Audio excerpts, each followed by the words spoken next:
நான் ஒரு பெண், நான் சிவபெருமானை வழிபடலாமா? நான் ருத்ராட்சம் அணியலாமா? அதே போல் நான் படிக்கின்ற வயதில் இருக்கின்ற ஒரு நபர், பள்ளியில் படிக்கின்றேன், அதே போல் கல்லூரியில் படிக்கின்றேன், நான் சிவபெருமானை வழிபடலாமா? ருத்ராட்சம் அணியலாமா? எல்லோருமே சிவபெருமானை வழிபடலாம். சிவபெருமான் அப்படிங்கிறவர் எளிய தெய்வம், எல்லோருக்குமே எளிய தெய்வம். பொன் பொருள் அதே போல் நம்ம அபிஷேகம் பண்ணுறோம், ஆராதனை பண்ணுறோம், அப்படி பண்ணினா தான் அவரோட அருள் கிடைக்கும் அப்படின்லாம் கிடையாது. உண்மையான அன்போட அப்பான்னு யாராச்சும் கூப்பிட்டாங்கன்னா அப்பாவுமா மாறி வந்துடுவார். அரவணைப்பு அப்படிங்கிறது, அன்பு அப்படிங்கிறது எல்லாமே அவரிடமிருந்து கிடைக்கும். உண்மையான அன்புடன் அவரை சரணடையும் போது அப்ப யார் வேணாலும் வழிபடலாம். ருத்ராட்சம் அணிவது 5 முக ருத்ராட்சத்தை யார் வேணாலும் அணிந்து கொள்ளலாம், சிவாலயத்தில் வச்சு அணிந்து கொள்ளலாம், தவறில்லை. கேட்பவர்களுக்கெல்லாம் நம்ம சொல்லிக் கொள்கின்ற ஒரு விஷயம், அந்த ருத்ராட்சம் கழுத்தில் இருக்கும் போது சிவனப்பாவே உங்களோட கூட இருக்கிற மாதிரி பாதுகாப்பு அரணா இருந்து உங்களை வழி நடத்தி செல்வார் அப்படிங்கிறத எப்பவுமே மனதில் நிறுத்தி கொள்ளுங்கள். அதனால இதை பற்றியெல்லாம் யோசிக்காதீங்க. இறைவனிடம் இருக்க வேண்டியது உண்மையான அன்பு தானே தவிர பயம் கிடையாது. சிவபெருமான் மீது பயந்தவர்கள் வழிபாடுகிறார்கள் அப்படின்னா அதில் எந்த பிரயோஜனமே கிடையாது. சிவபெருமான பயபக்தியோட அப்படிங்கிறாங்களா, அதெல்லாம் இல்லை. உண்மையான அன்போட வழிபடணும், உண்மையான அன்போட வழிபடணும். எதுக்கு பயம்? பயம் எதுக்கு?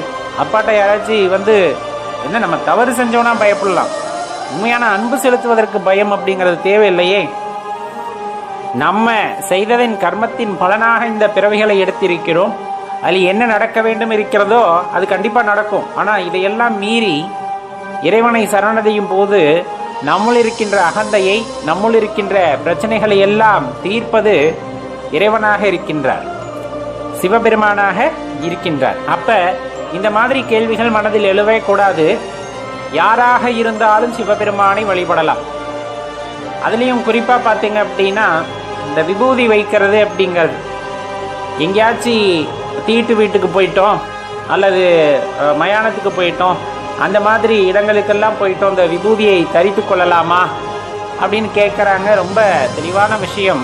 எந்த இடத்திற்கும் விபூதிக்கு தீட்டு கிடையாது, தெளிவாக தெரிஞ்சுக்குங்க.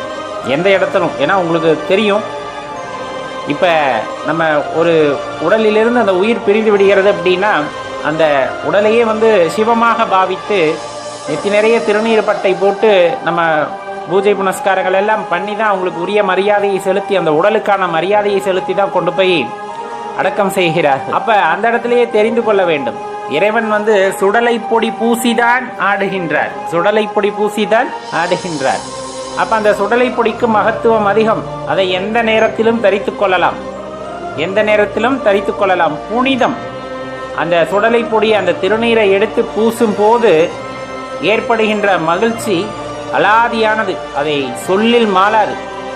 அதே போலதான் இந்த ஏழை பணக்காரன், உயர்ந்தவன் தாழ்ந்தவன், இந்த வர்ணாசிர அடிப்படையில் அப்படிலாம் எதுவுமே கிடையாது. நம்மளுக்குள்ள அந்த மமதையை வளர்த்து கொண்டிருக்கின்றோம்.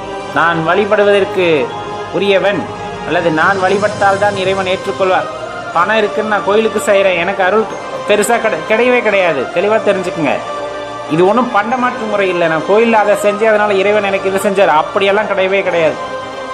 உண்மையான அன்புடையவர்கள், இறைவன் மீது அன்பு செலுத்தக்கூடிய தன்மை உடையவராக நீங்கள் இருக்கிறீர்கள் அப்படின்னா நீங்கள் இறைவனை வழிபட கண்டிப்பாக தகுதியானவர். எதிர்மறை எண்ணங்கள் எல்லாம் என் மனதில் இல்லை, எந்த இடத்திலும் என் மனது தடுமாறவில்லை. நான் இறைவனையே நினைத்திருக்கின்றேன், இறைவனை எல்லாம் என்று நினைக்கின்றேன், நான் சிவபெருமானை வழிபடலாமா அப்படின்னா நீங்க தாங்க தகுதியானவர், நீங்க மட்டும்தான் தகுதியானவர். தெளிவா நினைச்சுக்குங்க. பிற உயிர்கள் கஷ்டப்படும் போது அதை பார்த்து மனசு வருந்துறீங்கல்ல, நீங்க தான் உயர்ந்தவர், நீங்க தான் இறைவனை வழிபட தகுதியானவர். பிறர் கஷ்டப்படுறத உங்களால பொறுத்து கொள்ள முடியவில்லை, அவர்களுக்கு உதவி செய்ய வேண்டும் நினைக்கிறீங்க, நீங்க சிவாம்சம் நிறைந்தவர், நீங்கள் சிவனை வழிபட உகந்தவர். உங்களை விட தகுதியானவர் இந்த உலகத்துல யாருமே கிடையாது. மனதில் எந்த குற்ற உணர்ச்சியும் இல்லை, மனதில் பட்டதை செய்றீங்க. பிறர் நல்லதுக்காகவே வாழ்கின்ற, பிறருக்காகவே வாழ்கின்றோம், இறைவனையே சதா நினைத்திருக்கின்றோம். எந்த ஜீவராசிக்கும் எந்த உயிரினத்திற்கும் யாருக்குமே தீங்கு நினைப்பதில்லை அப்படிங்கிற ஒரு குணம் இருக்கு. அப்படிங்கும் போது உங்களை விட உயர்ந்தவர் இவ்வுலகில் யாரும் இல்லை, நீங்கள் தான் சிவபெருமானை வழிபட தகுதியானவர். தெளிவாக தெரிஞ்சுக்கணும். நாய் போய் சிவபெருமானிடம் நின்று கொண்டு ஊளையிடுகிறது. ஊளையிடுதுன்னா என்ன சொல்றது? அது மனதார இறைவனை வழிபடுகிறது. இன்னும் சில ஜீவராசிகள்லாம் போய் இறைவன் முன் நின்று அமைதியாக பார்ப்பதை நம்மால் உணர முடியும். ஆறறிவு படித்த மனிதனுக்கு கூட சில நேரத்தில் அது தோன்றுவதில்லை. அந்த ஆத்மா பல பரிணாமங்களை அடைந்தாலும் பல ஜென்மங்களை கடந்து வேறொரு உயிரினமாக உருப்பெற்றாலும் கூட அதுக்கு அந்த பாக்கியம் கிடைத்திருக்கிறது. இறைவன் முன்னிலையில் நின்று அந்த கைகூப்பி வணங்குகின்ற பாக்கியம் சில உயிரினங்களுக்கு கிடைக்கிறது. அப்படி அற்புதமான பிறவிகளும் இருக்கத்தான் செய்கின்றன. அப்படிப்பட்டதுல எல்லா வாய்ப்புகளையும் பெற்ற நாம் ஏனோ தெரியவில்லை, சில கர்மத்தின் காரணமாக அவரை நினைப்பதே இல்லை. நினைக்க வேண்டுமா என்று யாரிடமும் நீங்கள் கேட்க வேண்டாம்.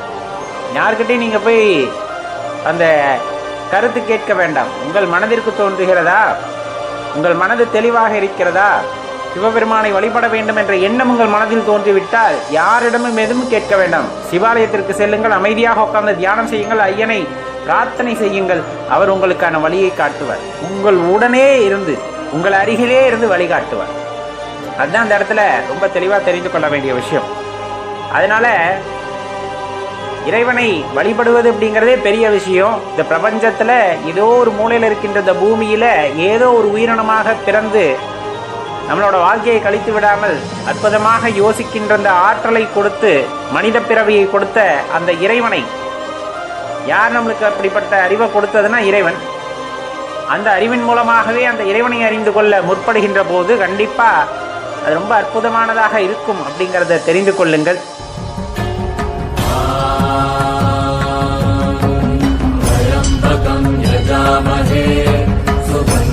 पुष्टिवर्धनम् पूर्वारुकमिव बन्धनान्